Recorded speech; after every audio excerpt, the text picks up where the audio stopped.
जय गुरुदेव। क्या आपको पता है कि कृष्ण भगवान ने कहा है कि जब लोग वंश कर पैदा होने लगते हैं और पाप बहुत बढ़ जाता है तब वो प्रभु नर शरीर धारण करके अधर्मियों का विनाश करता है और फिर धर्म की स्थापना करता है। अवतारी शक्तियों ने जन्म ले लिया है। उनका काम है बिगड़ी हुई व्यवस्था को ठीक करना। उन्हें वक्त के संत सद्गुरु के आदेश का इंतजार है। आदेश मिलने पर वो अपना काम शुरू कर देंगी, फिर परिवर्तन हो जाएगा।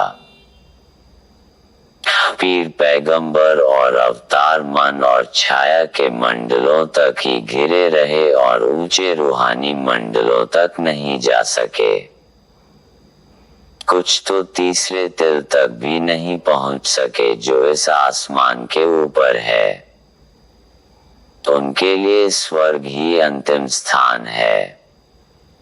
साधन के द्वारा जब जीवात्मा इस मनुष्य शरीर से निकलती है तब उसका पहला कदम स्वर्ग में होता है, जहां देवी और देवता रहते हैं। देवी देवताओं का लिंग शरीर बहुत ही सुंदर और आकर्षक होता है। स्वर्ग के ऊपर बैकुंठ धाम है जो स्वर्ग लोक से बहुत बड़ा है।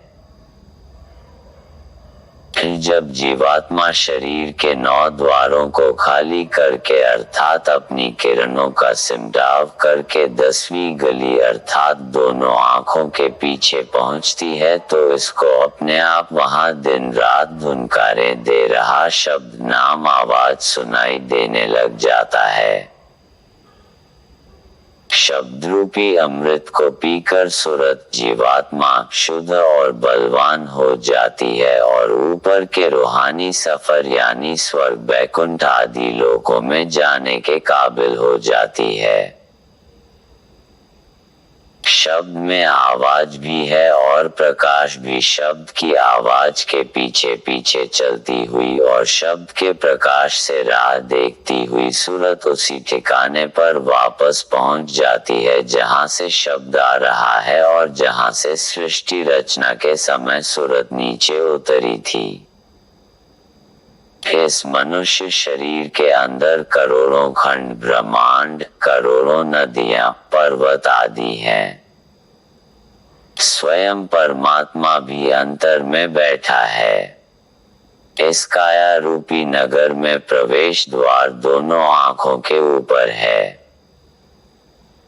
जिस रास्ते से जीवात्मा मौत के वक्त बाहर निकल जाती है उसी प्रकार साधना के द्वारा यह जीते जी शरीर से अलग हो जाती है।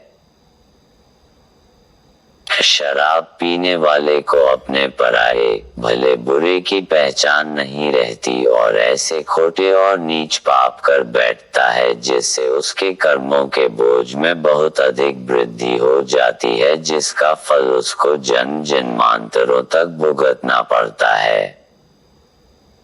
शराब का नशा जीव के शारीरिक, मानसिक और आत्मिक विनाश का कारण सिद्ध होता है। कबीर साहब ने कहा है कि शराबी व्यक्ति चाहे करोड़ों शुभ कर्म कर ले या पुण्य कर ले वो नरकों की अग्नि से नहीं बच सकता।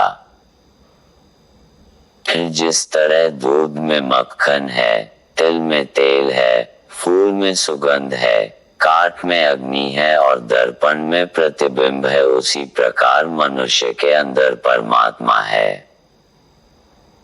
परमात्मा की सारी सृष्टि जिसमें अवर्णनीय वैभव वाले अनगिनत लोग शामिल हैं सभी मनुष्यों के अंदर मौजूद हैं।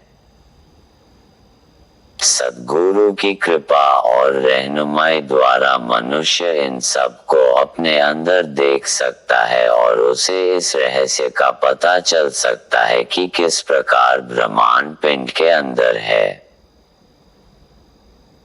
जो आसक्ति के साथ कटाक्ष पूर्वक पराई स्त्रियों की ओर देखते हैं, यमराज के दूत वाण मार कर उनकी आंख फोड़ देते हैं। जो माता, बहन, कन्या और पुत्र वधू के साथ संपर्क करते हैं तथा स्त्री, बालक और वृद्धों की हत्या करते हैं, उनकी भी यही दशा होती है।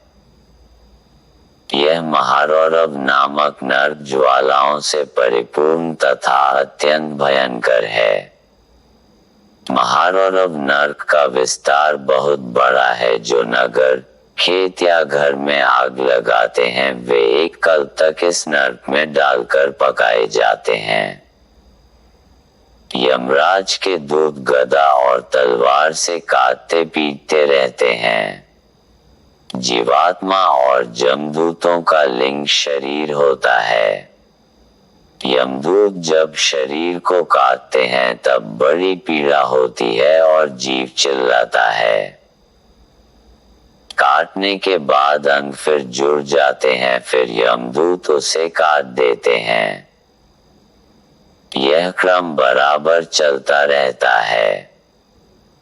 यह मानव शरीर की खोज अपने अंतर में आंखों के ऊपर करेगा, उसे उसका दर्शन प्राप्त होगा। जो कोई प्रभु को बाहर ढूंढता फिरेगा उसे कदापि नहीं मिलेगा।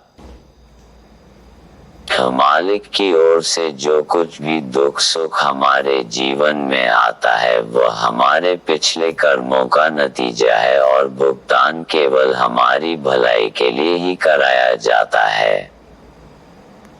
आत्मा एक गुब्बारे की तरह है जिसकी प्रकृति सदा ऊपर उठने की होती है। जिस तरह भरे हुए गुब्बारे को डोरी से बांधकर रखा जाता है उसी तरह आत्मा मन और माया तथा विषय विकारों की जंजीरों से जकड़ी हुई है। कभी कभी निद्रा की अवस्था में ऐसा प्रतीत होता है कि मन शिथिल पड़ जाता है या शांति की अवस्था में रहता है। ऐसे समय में आजाद होने के कारण आत्मा अकेली ऊपर चढ़ना शुरू करती है। यह ऊपरी मंडलों के प्रकाश और नजारों को देखती है लेकिन शब्द सुनाई नहीं देता। शब्द पूरे रूप से तीसरे तिल में या इसके ऊपर के देश में अति चेतन अवस्था में ही पकड़ा जा सकता है, पर जब भी ध्यान शब्द धुन यानी नाम के सुनने से हट जाता है और सूक्ष्म जगत के नजारों को देखने लगता है तो शब्द सुनाई देना बंद हो जाता है।